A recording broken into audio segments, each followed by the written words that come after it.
Thank you. Thank you. Thank you. Just going to put this thought in your head for just a moment. I don't want to get on George. Think about a loving grandfather. And as all loving There's grandfathers a computer up there, desire, but it's shut. You can just put your stuff. they on would top of like it. to be able to make your life better Yeah, well, I had on a the couple journey over that there. you're about to embark upon. They want to make sure that you are full of hope and truth and the best rules for the road. And that loving grandfather will impart this to you, asking nothing,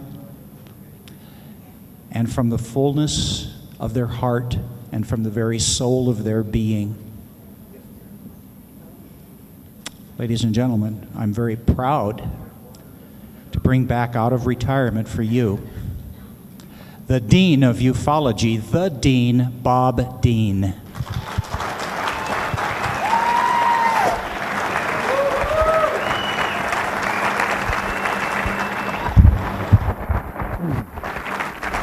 My good friend.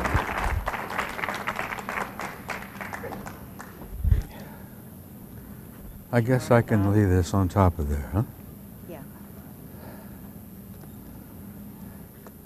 These are my notes. I got 4 hours of here.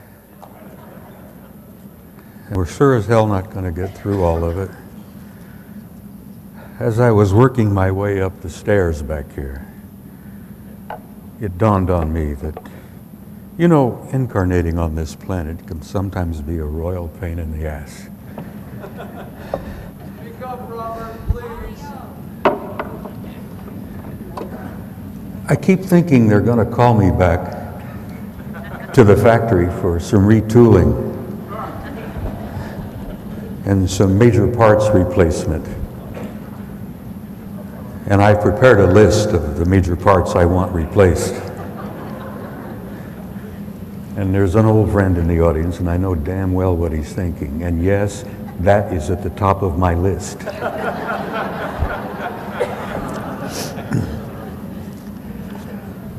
I really don't know where to begin, honestly. I just must say a few words here at the beginning.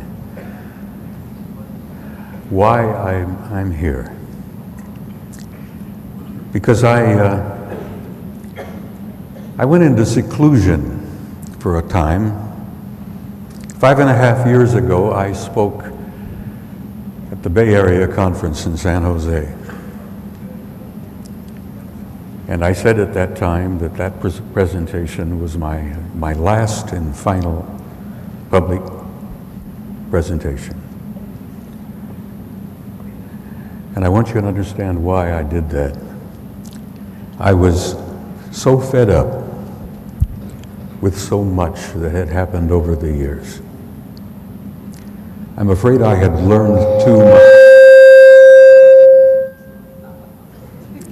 I'm afraid I had learned too much, and I had seen too much. I've been around a while. A week from tomorrow, I celebrate 80 years.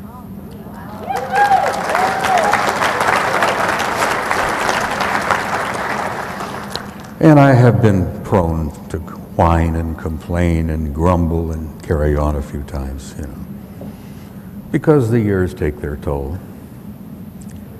And every time I start whining and complaining, I look at Wendell Stevens, who celebrated 86 last month.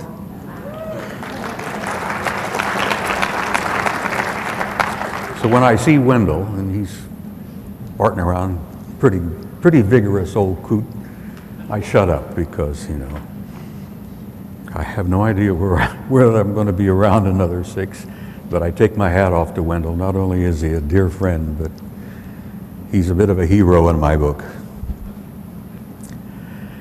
But I wanted you to know why I became a recluse for some time. I spoke at San Jose and I said, I'm out of here. I'm not doing this anymore. As I said, I'd seen too much, been too many places, and learned too much. And I'll be honest with you by telling you that some of the things I had learned brought my old worldview crumbling around my knees. You talk about the old paradigm and the idea that many people aren't ready for the new paradigm. Well, I wasn't ready when I first began this thing over 40 years ago. Serving in Europe at the time, SHAPE headquarters in Paris. And I got introduced to the reality of the phenomenon, and from that moment on, I could never put it down. I could never step away from it. The more I learned, the more I wanted to know, and the more I ended up knowing, the more shocked I became. And as I said, my old worldview collapsed. You talk about the word alienated. I was alienated completely because my old concepts were just down the toilet. And I walked away, went back to Phoenix, turned myself into a recluse, and as my son said, I was proceeding to commit suicide slowly. Smoked too many big cigars, drank too much good bourbon, drank too much strong coffee. As I said, I'm a heavy drug user, you know, really. Nicotine, caffeine, and alcohol probably is one of the things keeping me here. And I began to stew in my own juices, as it were. And a number of things began to happen. I began to do some very serious meditation. And under the suggestions and encouragement from a bunch of people like Joe McMonigal, who's another retired Army man, I began doing some remote viewing. And let me tell you, if you think that will not blow your old paradigm, you give it a try. I've even had a couple of out-of-body experiences. I call them excursions. And that'll shake you up. There's not a one of you in this audience that can't do that. Each and every one of you have that capability to remote view. And each and every one of you has the capability to step outside of your shell, which is what this is, and travel out there. I mean, there are no limits. You can go everywhere in this God's universe. And so, a few things happened, transpired. I began to learn a little more. And then another couple of things happened. I came here a year ago, just as a guest, just to came and see how things were going. And a number of old friends came up to me and said, listen, you really got to get over this seclusion thing and come out and start talking to people again. And then I got a phone call from a senior naval officer in the Pentagon. And this senior naval officer called me up and said to me rather bluntly, listen, you old fart, get off your dead ass and get out there and start talking again about what you've learned. Well, needless to say, I was a little bit taken back by this. I mean, it was unseemly. I'm a senior citizen. I didn't figure I deserved that kind of commentary. I was taken aback momentarily. Because you see, this phone call from this senior naval officer in the Pentagon was from my son.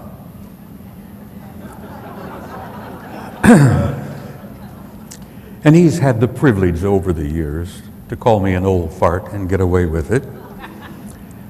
And last year, a couple of the old boys in the Old Boys Network, like Wendell and Don Ware, two guys I deeply admire and respect, told me the same thing, you know.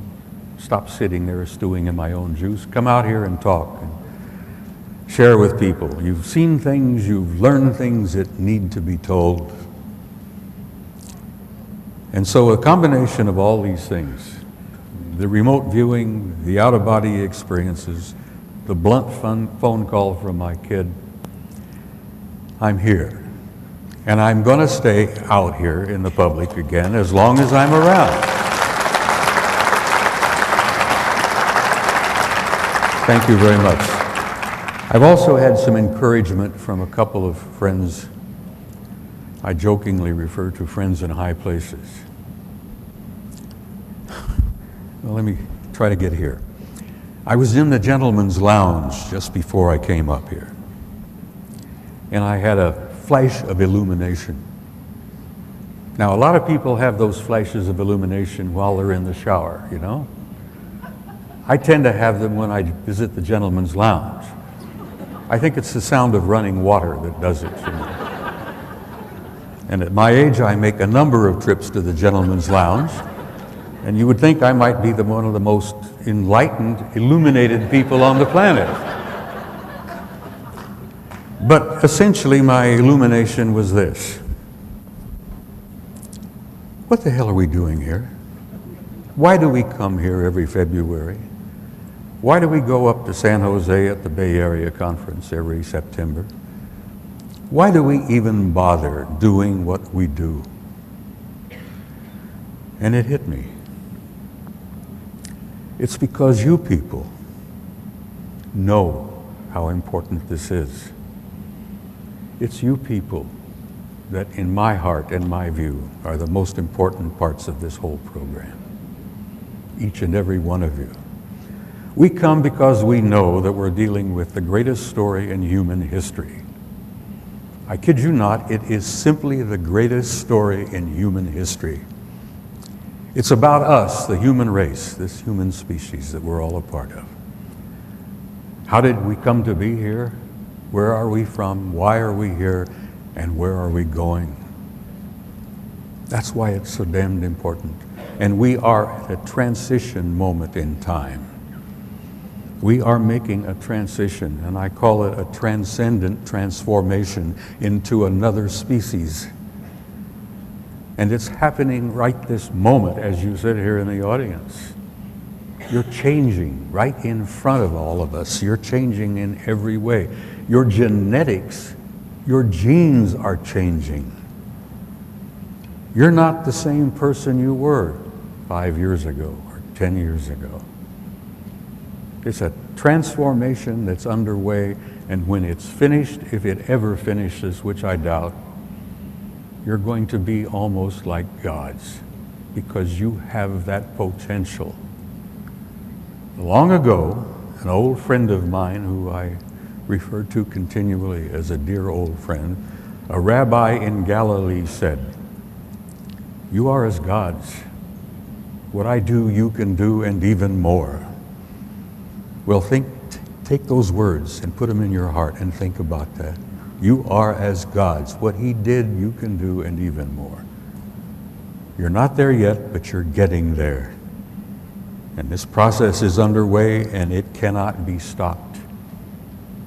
It's fate. It's destiny. You're turning into a new species, and that transcendent transformation. That's why I love to look at the young people today. You know, you talk about these kids that are showing up. You look deep into their eyes and you see things. You see a depth of an understanding and an insight in those little eyes today. They're the new world. And you've laid the transformation for it. You've laid the groundwork for that. But that's why we're here. You know, you get a little depressed now and then. We all do. You say, most of the world couldn't care less what the hell we're doing here. Most of the people in the United States haven't a clue and aren't interested, and that may be so. But for those who do have a clue and for those who are interested, it's important that we keep coming here and speaking, sharing with each other, and listening to each other.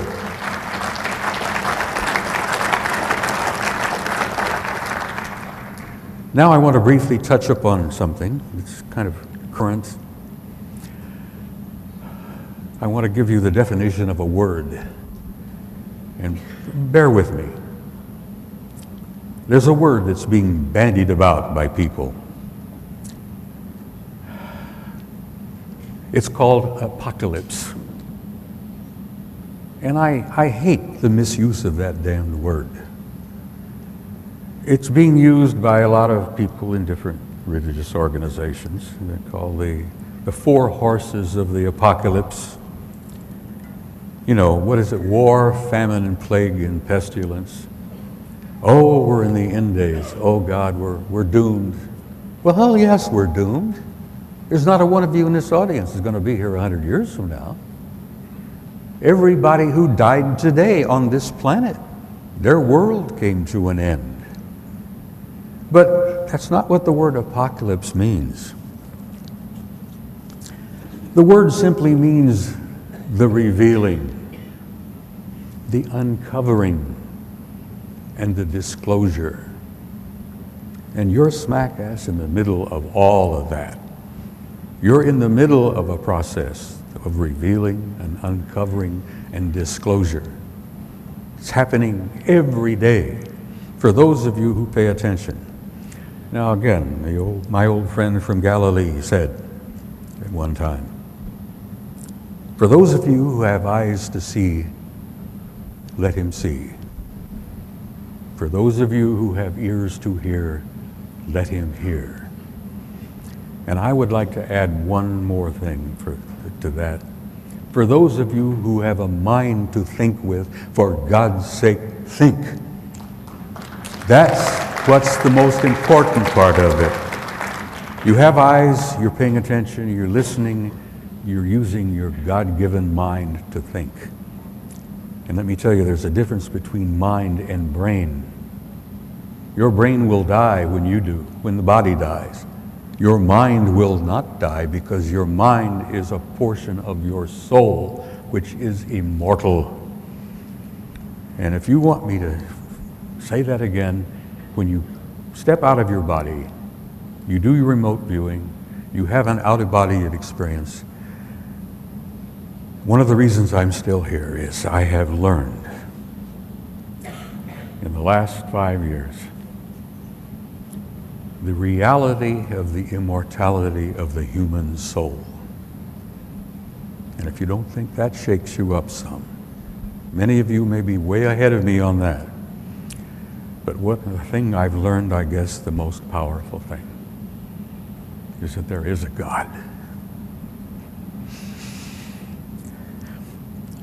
Don't you ever doubt that.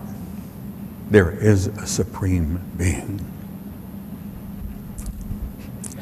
And you're all a part of that because there is a spark of that divinity flashing and burning in every one of you. It's known as your soul, your immortal soul. Now, I didn't come up here to make a sermon. I got so damn much to cover here. Oh, I wanted to talk to you briefly about we talk about the four horsemen of the apocalypse. Hell, they've been riding since the beginning of human history. War, famine, plague, pestilence. What's new? Well, we've got 3 new horses. There are not 4, there are 7 horses in the apocalypse. There's a horse named selfishness and greed. It's riding out of a stables on Wall Street. And that's a damn dangerous horse to get in front of, let me tell you. There's another horse that's riding in the apocalypse, and that is known as religious intolerance.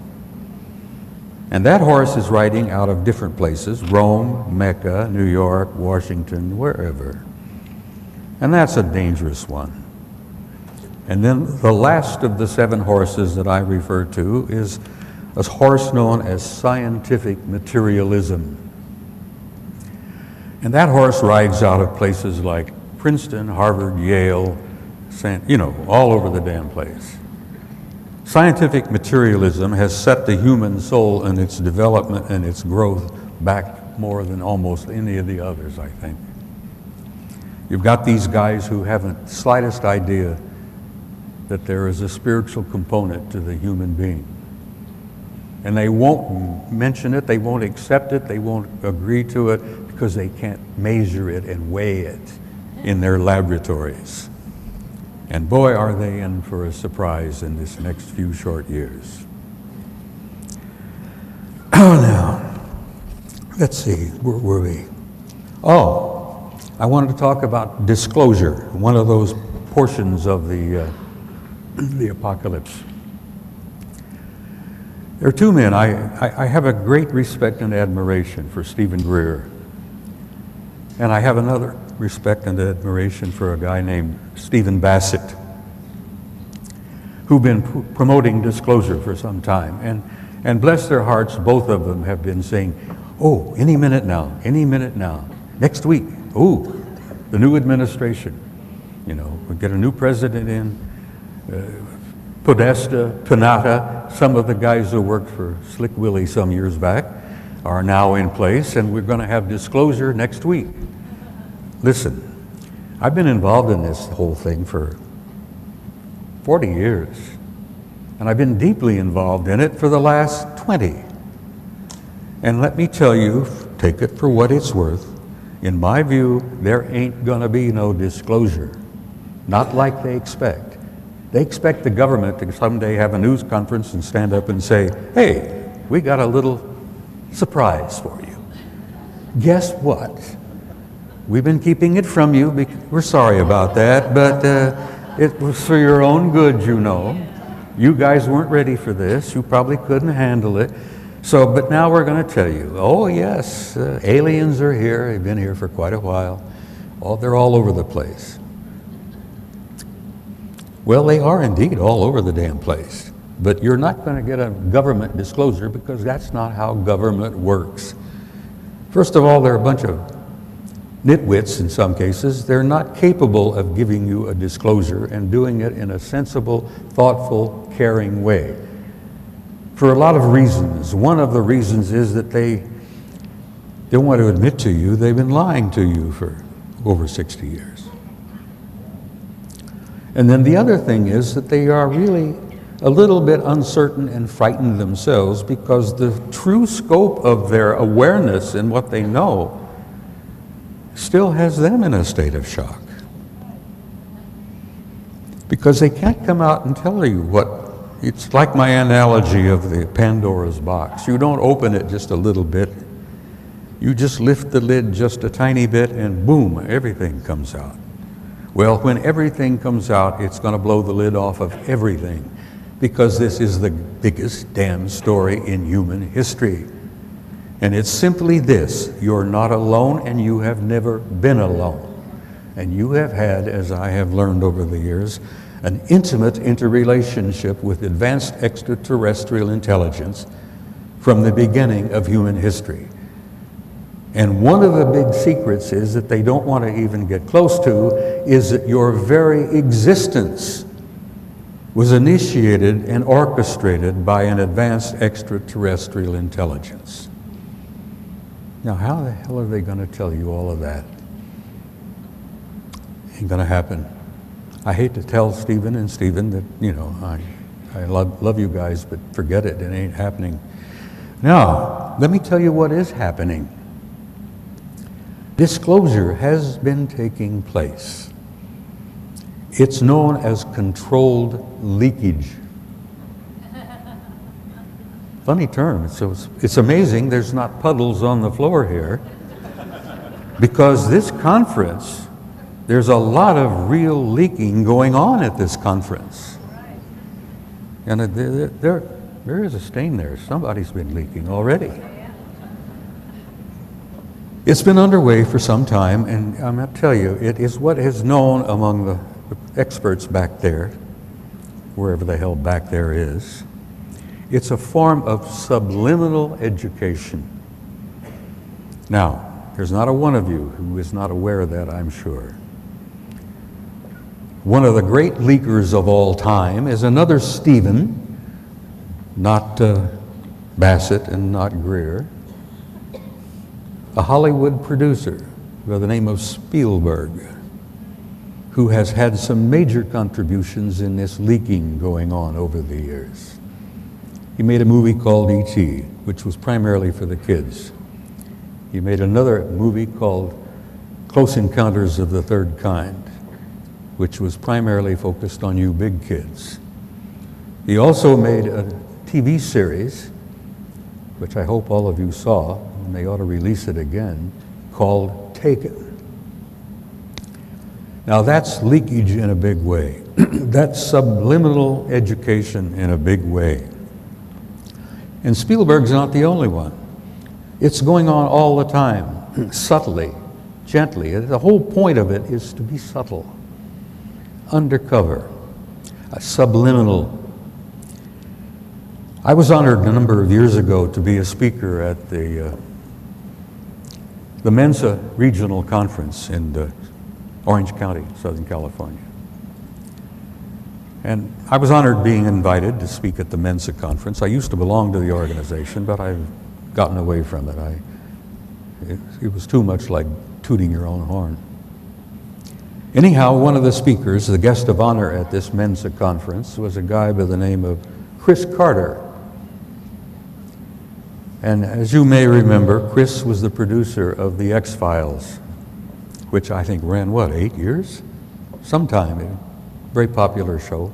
People sort of knowingly grabbed at something like The X-Files because they knew they were going to get some pretty good stuff there. They're going to get some straight poop, as we used to say in the Army. And I talked to Carter, I got him aside, we were having drinks. And I said, Chris, fess up to me. Some of the shows you guys put on amaze me because, I've been in the government for years. I spent 30 years almost in the Army, another 14 years working with FEMA. I had top secret clearance most all of my careers. I've been in high places and I've learned things. So much of the stuff that you guys are showing on the X-Files is right out of the playbook. Now, where the hell are you getting this information? Who's feeding this to you? Now, a lot of your shows aren't worth a damn. Some of them I can't put, But there are a few in this X-Files series that they ran for some years that are right on. And he got a big grin on his face, and he looked around, and he says, "You ain't seen nothing yet." And he said, "Yes, we've been getting some storylines from a few people. I can't go into it, who they are and where they're from, but yes, my writers have been encouraged and assisted over the years with some storylines." And he says, "We've been most gratified at the people's response to these storylines." And there was one in particular that I nailed him with, and I said, that event happened. I happen to know the guys who were there. It involved Mulder cutting the wire of an Air Force base somewhere in California and sneaking into this Air Force base. And he gets no more than 30, 40 paces, and then this triangular object comes down the runway off the ground, 40, 50 feet up, pulls over, hovers over Mulder, and beams a spotlight on him. And then he hears the sirens, and then this bunch of police come out on the thing, and they grasp him and grapple him to the ground and haul him off into the inner sanctum somewhere. And then somebody sticks a needle into him, and Mulder becomes, half drunk with that. And then they finally release him. And when, what was her name? Scully, thank you. When Scully finally gets Mulder back, he's all groggy, and he really can't remember too clearly what's happened, where he's been, and what happened. Well, that whole damned event actually took place. And so help me, you see it on the X-Files, and I nailed him with that. And as I said, he was subtle. He had a big grin. He knew damn well what I was talking about. And he said, all they said, he says, "Yeah, you ain't seen nothing yet. Stay tuned." And I think the X-Files went on for another 2 or 3 years after that. And I enjoyed the show. As I said, some other programs were not that damn good, but some of them were right on. And it's part of this leakage, this subtle, subliminal education. Well, the people in this room, in my view, are about 10 miles ahead of most everybody else out there. But as Carter told me, stay tuned. You ain't seen nothing yet. So pay attention. I'm sure most of you do, or you wouldn't be here. You're getting this information slowly, carefully, subtly, subliminally. I can't even pronounce that. I got some water here. Every time I talk about sensitive material, I get, my mouth comes a little bit dry. Because I plan to share with you this afternoon, in the time we have, a couple of things that are rather sensitive. Okay, let's just jump around a bit. An event took place in California in 1954 at an Air Force base known as Muroc. This event had been planned and orchestrated by sensitive military, primarily naval individuals. And what it was essentially is that Eisenhower got aboard his plane, went out to this Muroc Air Force Base with a whole passel of guys from his administration, and including the Archbishop or Cardinal or Bishop of Los Angeles, a guy by the name of McIntyre. And this thing had been orchestrated and organized for some time because there had been communications between individuals in naval intelligence. And I say naval, and I say this again and again and again. My kid retired as a senior officer from the Navy just in November. The Navy has been up to here, this whole program from the very beginning, and they actually run the operation over at Groom Lake at S4, Site 51, which you've all heard about. We'll see more about here. There's more leakage going on tomorrow, believe me. And there are some big leakers coming here. Pay attention. Anyhow, this event took place. I've had verification and proof that it actually transpired from sources that impeccable. They flew Ike out there. Supposedly he was visiting a dentist. He had a problem. Well, bless his heart, he really did have a problem. When this was over, he ended up having a coronary. That impact upon him was so powerful that he ended up having a heart attack. Anyhow, what transpired in April of 1954? A group of others, I hate the word alien, I don't even like the word ETs, but whatever term you care to use, they came in. There were 3 ships. They were golden in color. They were discs primarily, circular discs, but they were fat discs.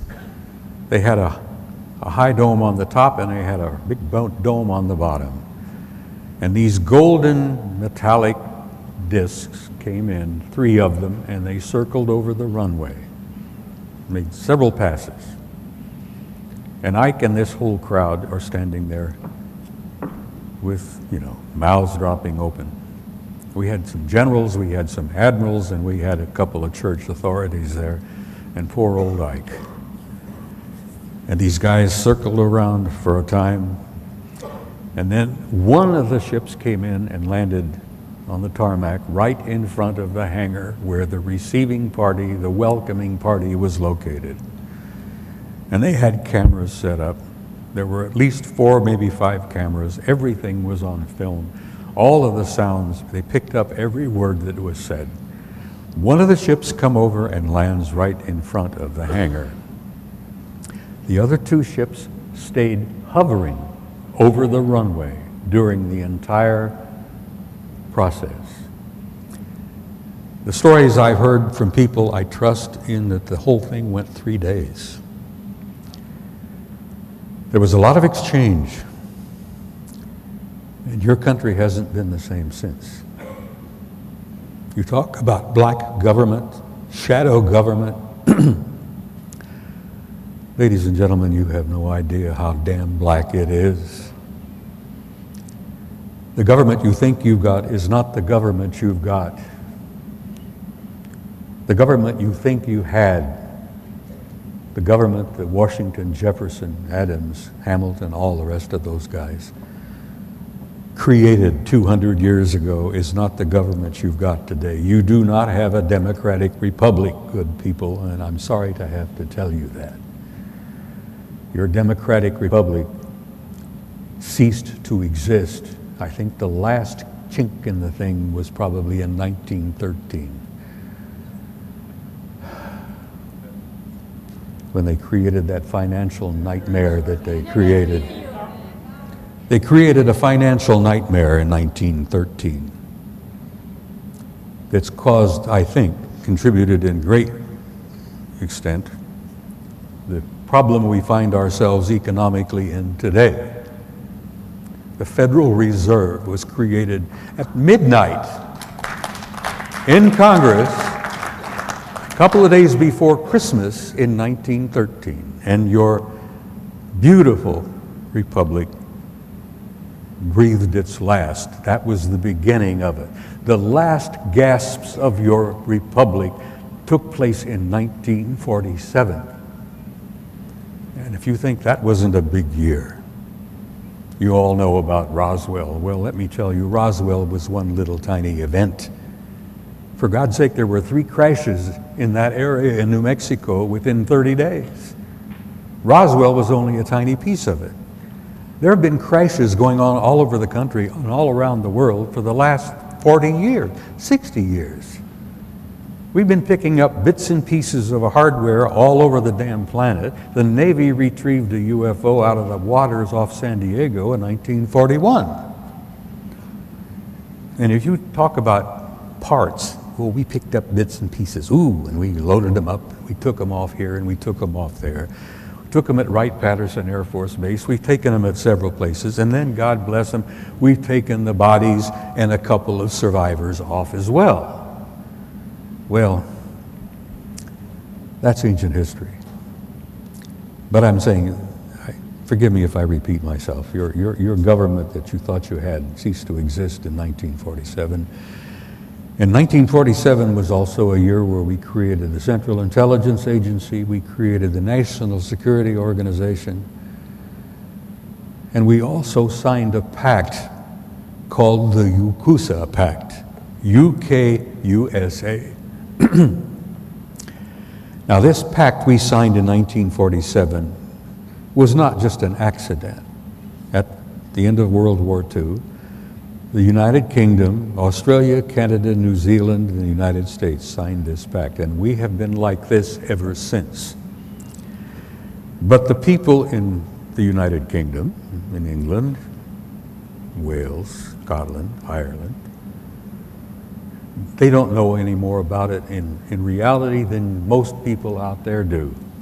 Because one of the things about the UCUSA Pact was the lid came down on all the secrets, particularly the secrets of their reality, and the lid has been down ever since.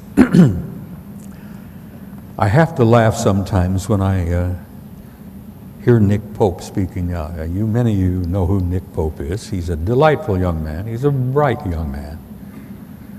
He worked for the Ministry of Defense in Britain for a number of years, and he had the UFO desk.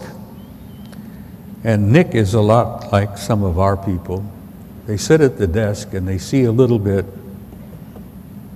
but they don't see most of it, because most of it never got to Nick's desk. So when he tells you that everything's been released, we're releasing it all over the place. Oh yeah, France has been releasing their classified material. The United Kingdom has been releasing their classified material, and the U.S. has begun releasing little bits and pieces of it. If you think they're releasing anything of real importance, forget it. The stuff that they're releasing is garbage.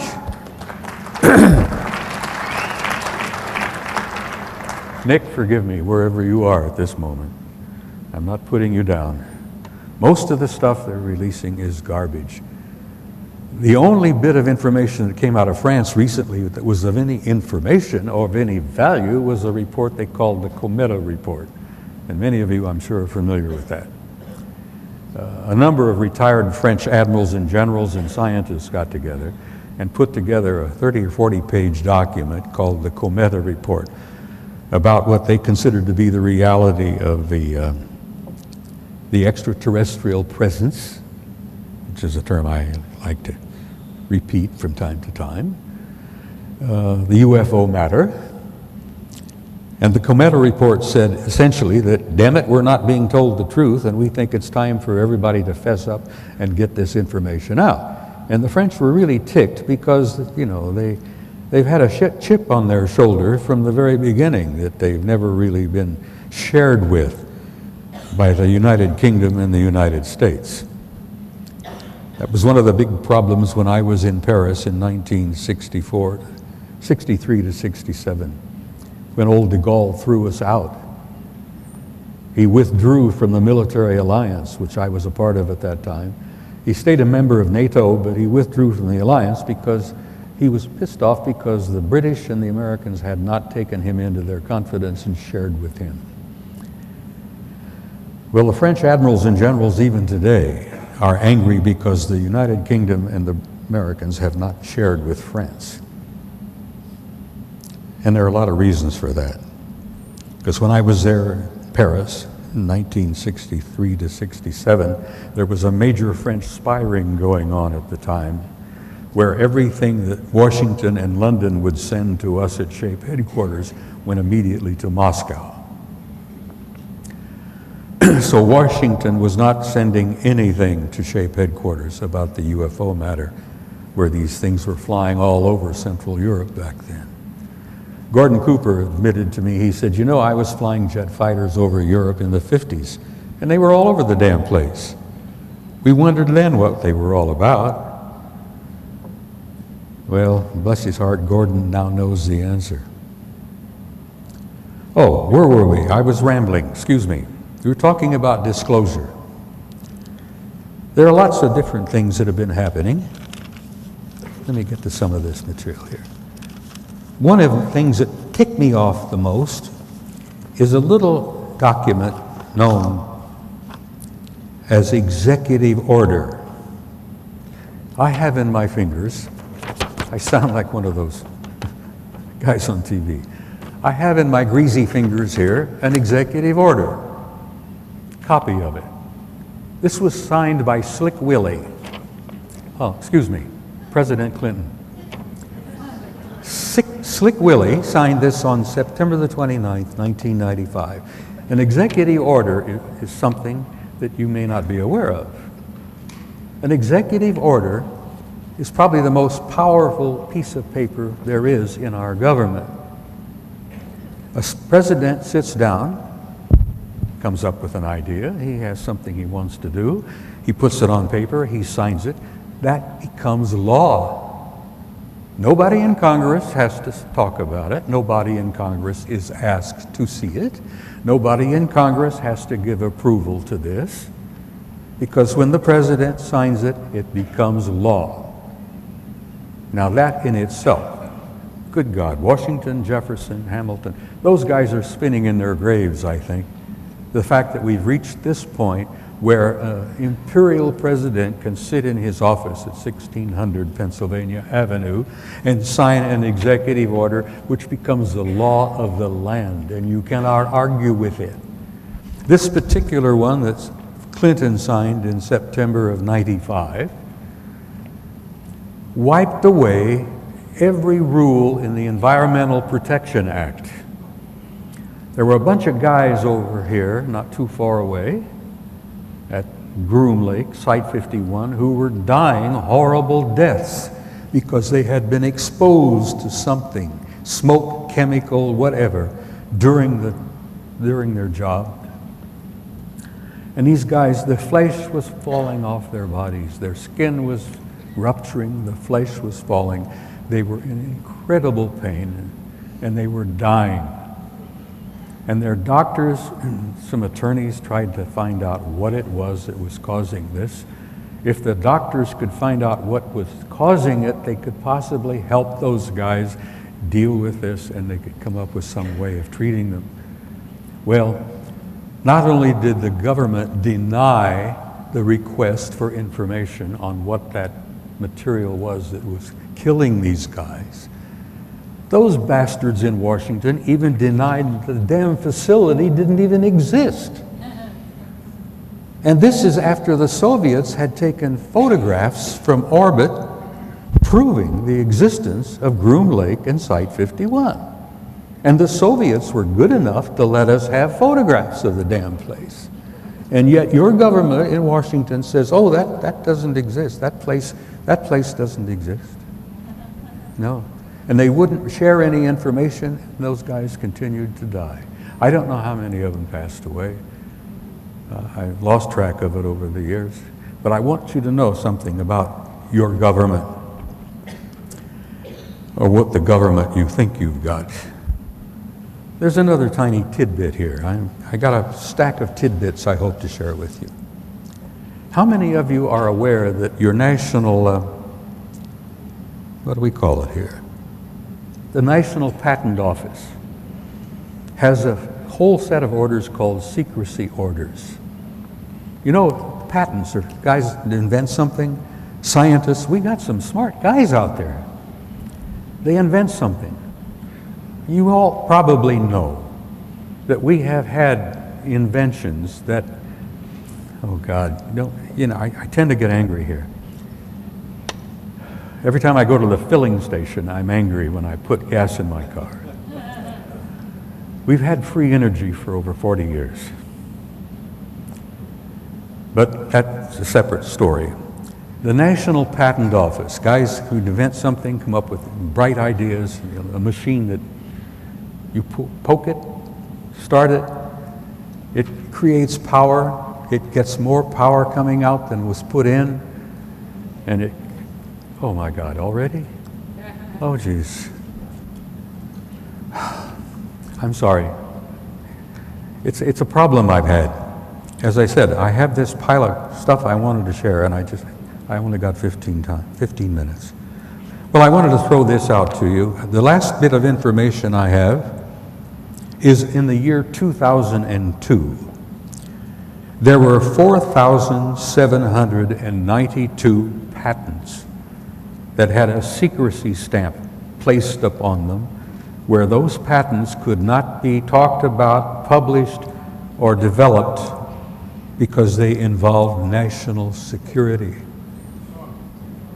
That was in 2002. 4,792 secrecy orders were in effect at the end of that year. There were 139 patent applications during the fiscal year 2002 where the secrecy order was placed on them and publication of their findings was denied. Why? National security. So, as I said, we've had free energy for years. Let me tell you one other small thing.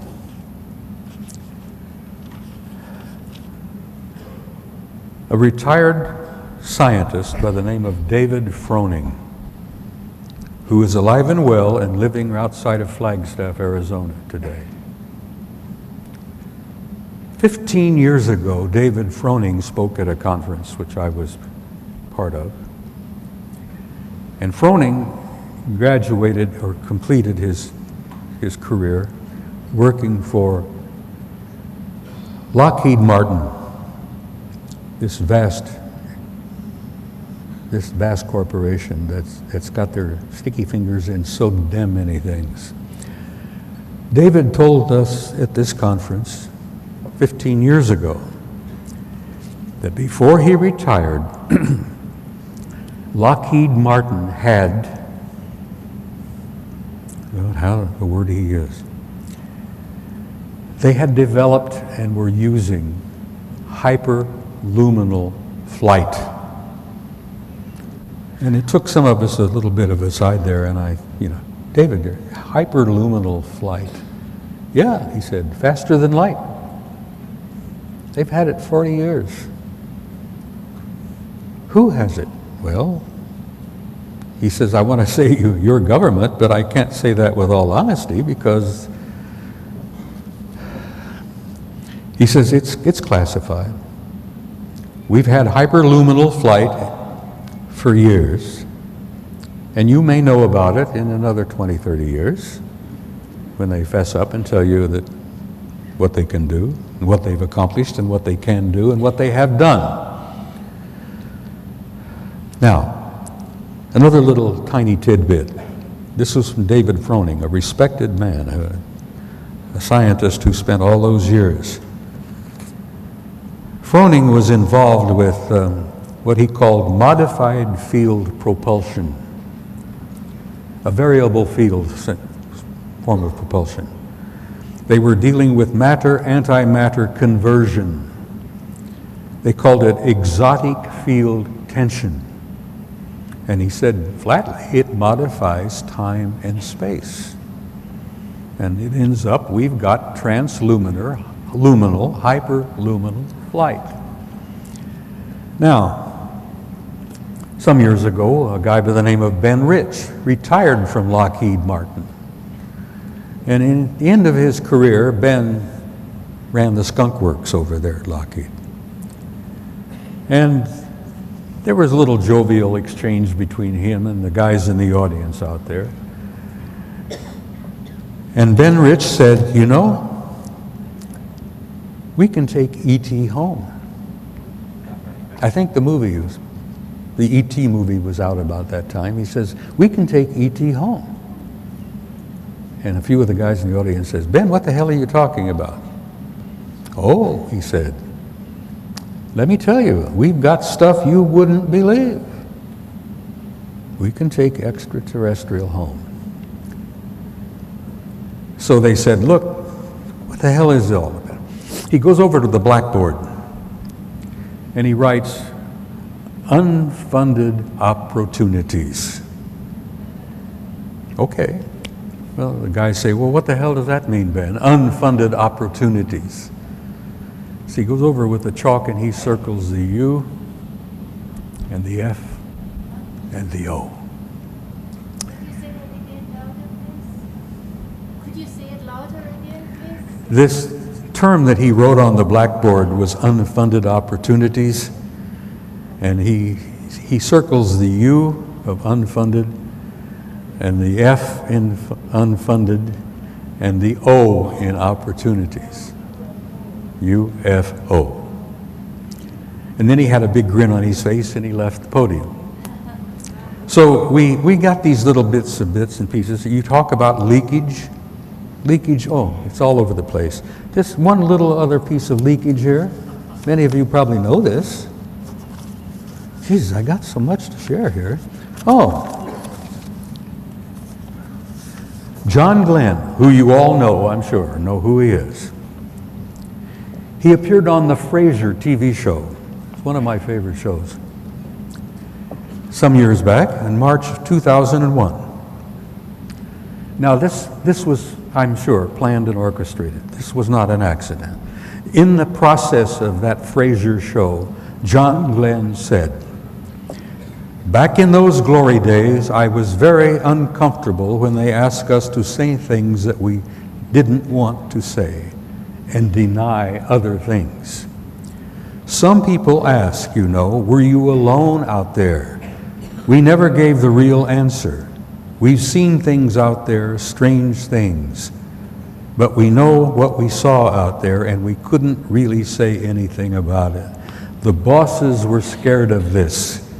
They were afraid of the War of the Worlds type stuff, about panic in the streets.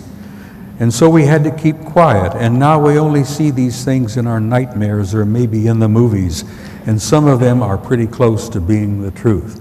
You talk about leakage? That was not an accident.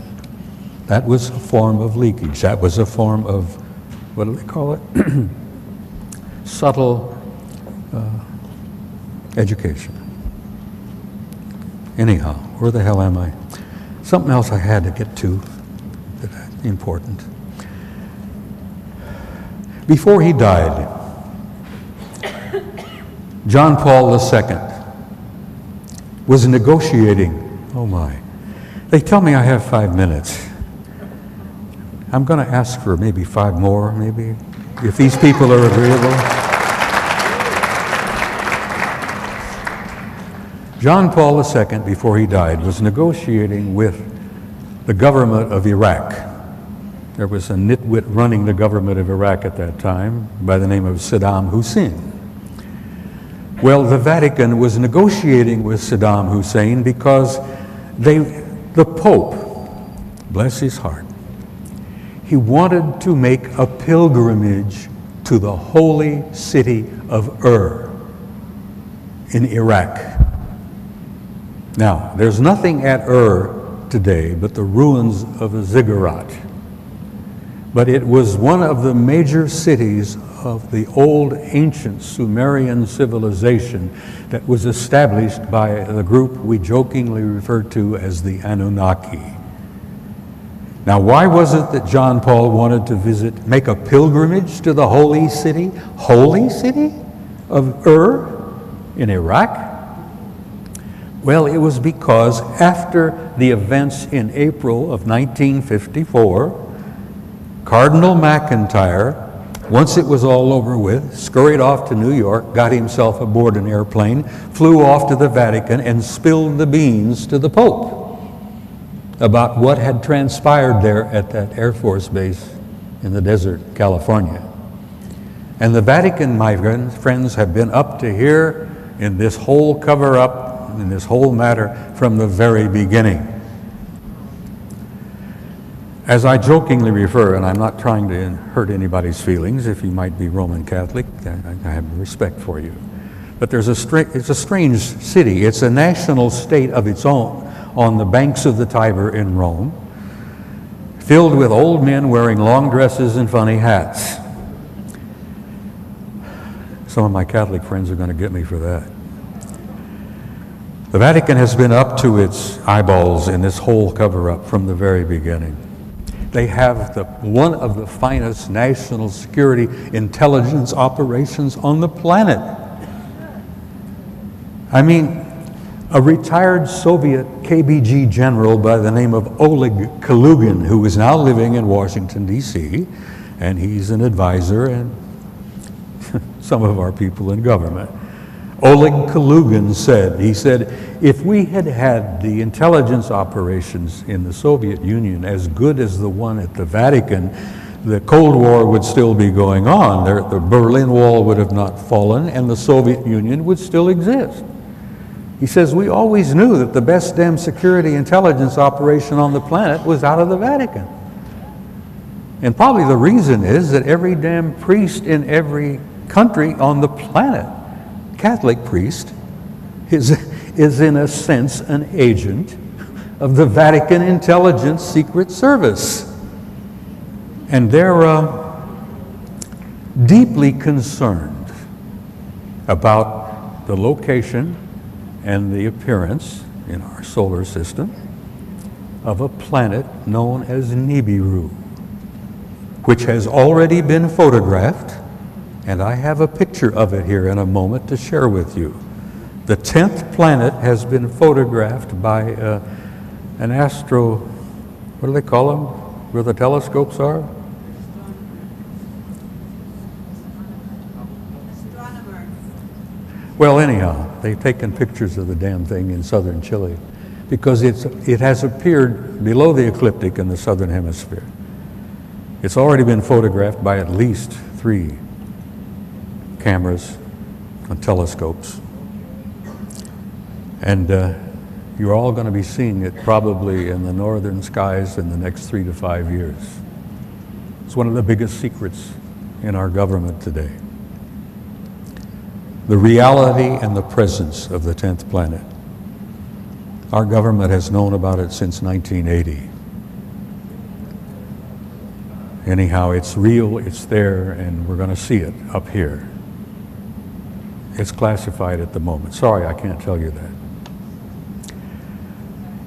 I'm running out of time, guys. I'm sorry. I really apologize. That's so damn much. Look, I'm going to be here all week. I got a few slides to share with you. No, my slideshow, I'm an old-fashioned old fart. I brought a tray of slides. They can't handle them back there. Because my old-fashioned, you know. So I do have some transparencies which I want to show you real quickly, including the picture of Nibiru, which was sent to me by a friend in Rome who has a connection with the Vatican Secret Service like this. You're living in a hell of a time. You think it's exciting, you read the stock reports, you see what the economy is in a disaster, you read the garbage that's going on in the Middle East, all of this. I'm hearing sounds, bells are ringing, you know. That's the first sign, I guess, that maybe my time is up. Anyhow, I have so much that I haven't even got close to.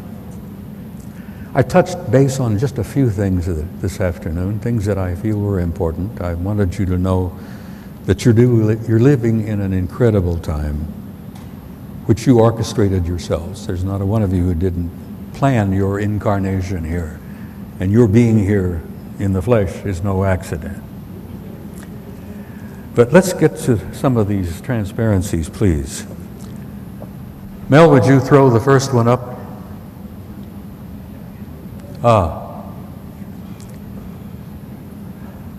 I've been friends and close relations with a retired NASA scientist by the name of Norman Berggren. Norman has written a beautiful book called The Ringmakers of Saturn. Norman is retired NASA, spent almost 30 years working for NASA. He wrote this book about 10 or 15 years ago, and he included in it a number of photographs taken by the Voyager mission back, I think, 23 years ago. Keep that cover up there, that number 1. There. That object photographed by Voyager in the rings of Saturn is about the size of our moon, and it is a self-luminous object that moves around. The size of our moon. Self-luminous. It moves all over the damn place. Voyager photographed it near the rings of Saturn. God bless him, Norman was a hero for publishing this. Put up the next one, please.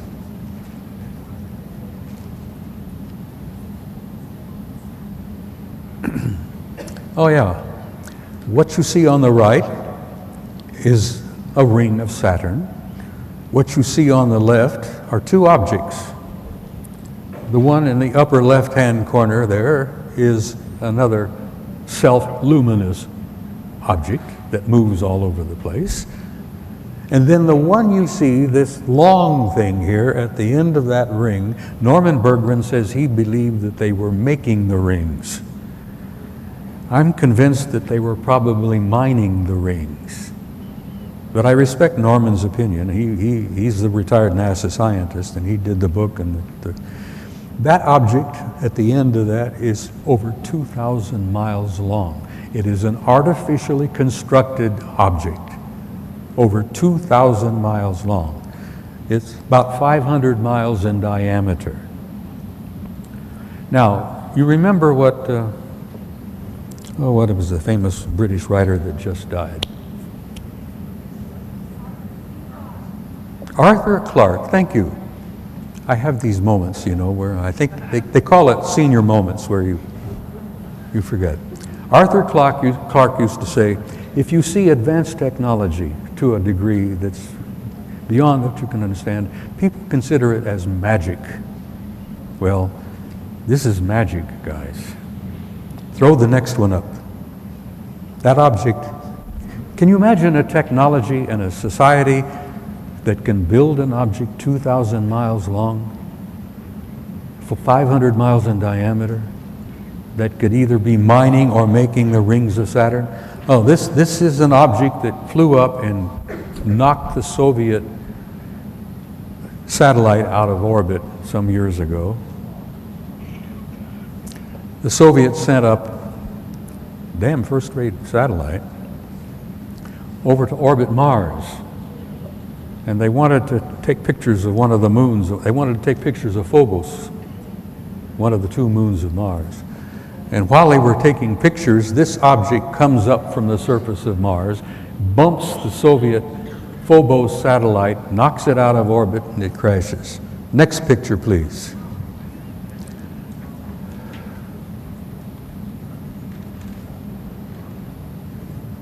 Oh, this is a city on Mars. This was photographed in the infrared, and this is a city under the surface of Mars the size of Chicago. It's generating an enormous amount of heat. The heat was picked up by the photograph. I'm sorry about the details of it are not that clear, but you can see the streets blocks. This is an underground city on Mars that's fully active and filled with God knows who and what. Next picture, please.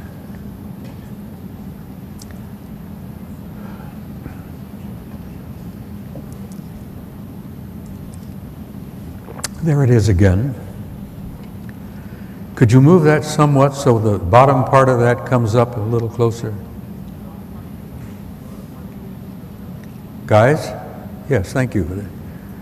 What you see there is a picture of Phobos, the moon, and I mean artificial moon of Mars, and below it you see an object that the Soviets said measured roughly 15 kilometers in length. An artificial object near Phobos, the moon, 15 kilometers in length. Next picture, please.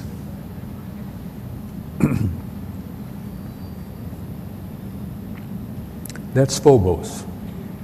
That's the moon, 12 miles in diameter. The Soviets planned to land on it. Well, someone else said, no, you're not going to do that. But that is a picture of Phobos, which they've all concluded is an artificial satellite. Big secret, so's our own. Next picture.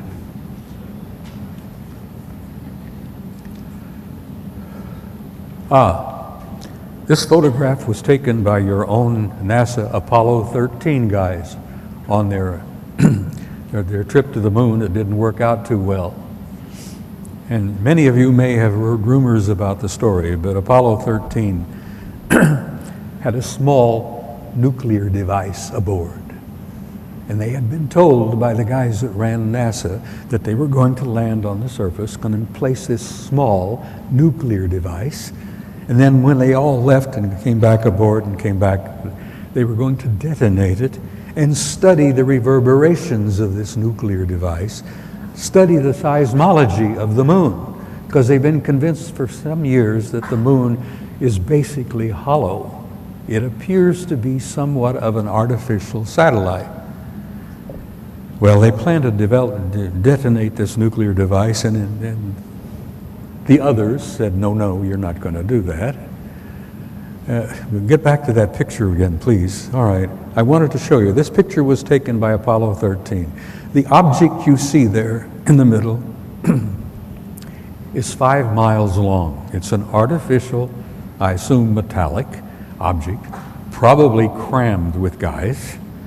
And that object followed our Apollo 13 all the way to the moon, around and back.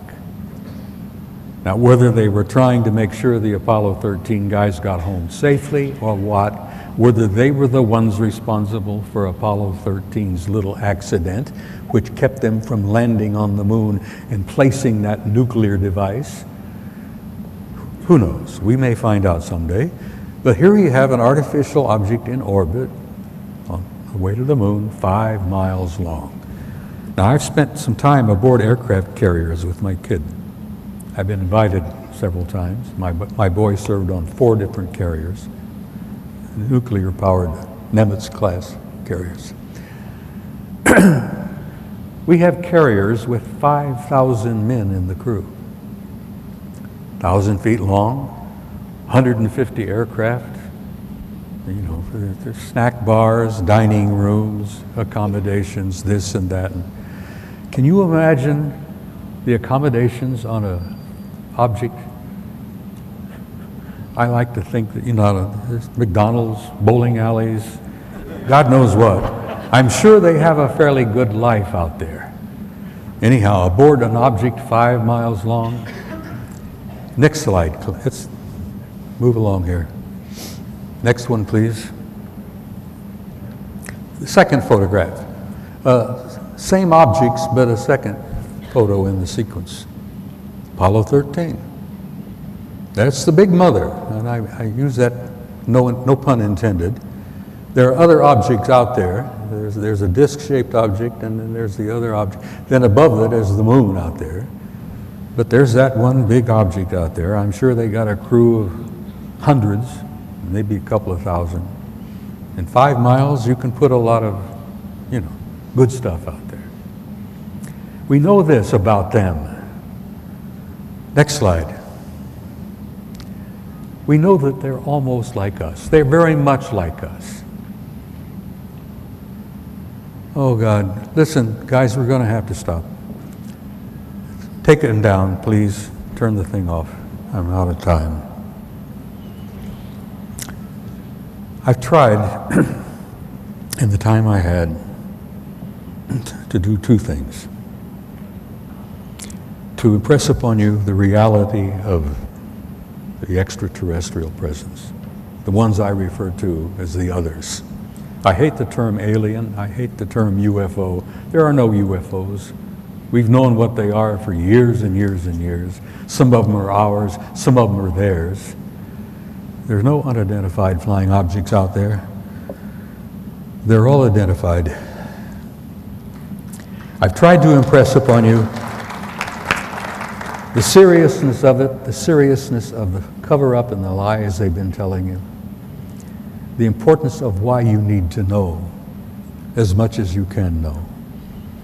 And you need to be presented with the material because, damn it, you all deserve the truth. You have a right to know and you have a need to know because you are the people that this whole damn thing is all about.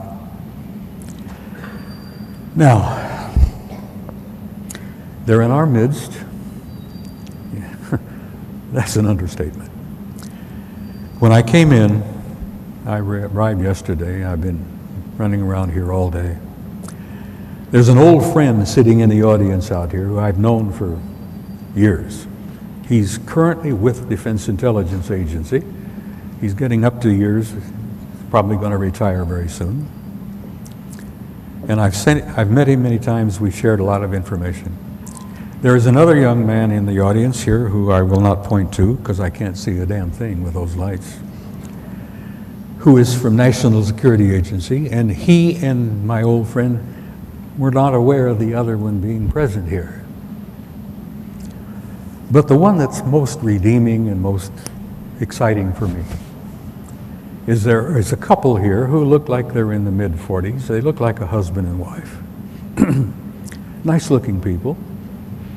Very nicely appearance. As I said, their appearance is like a husband and wife. They're sitting together. Neither one of them were born on this planet.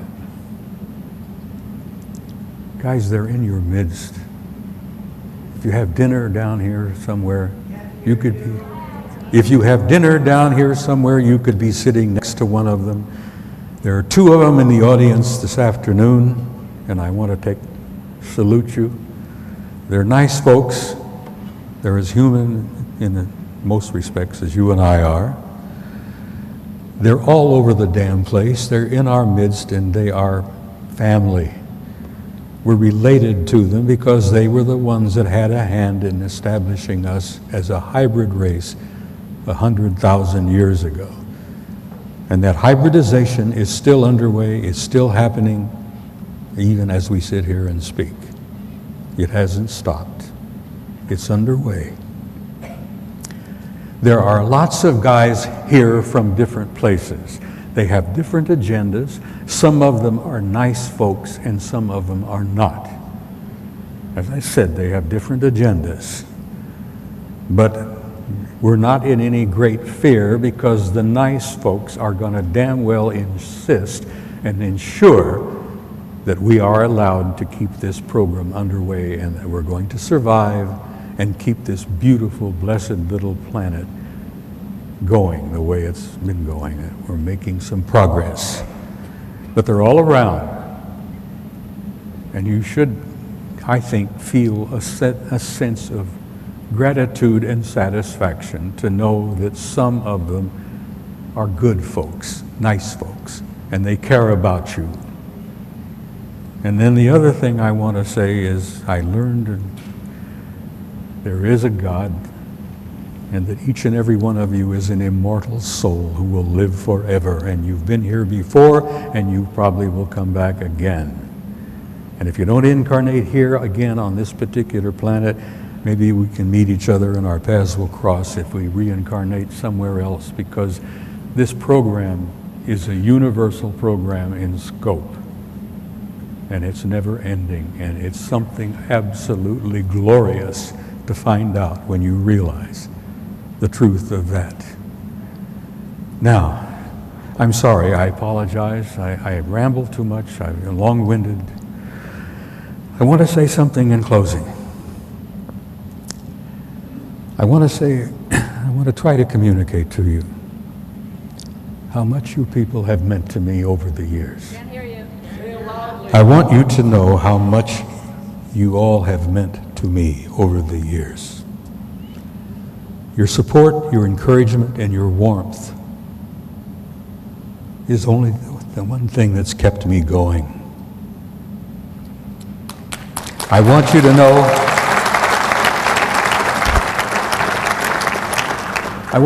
how grateful I am to each and every one of you.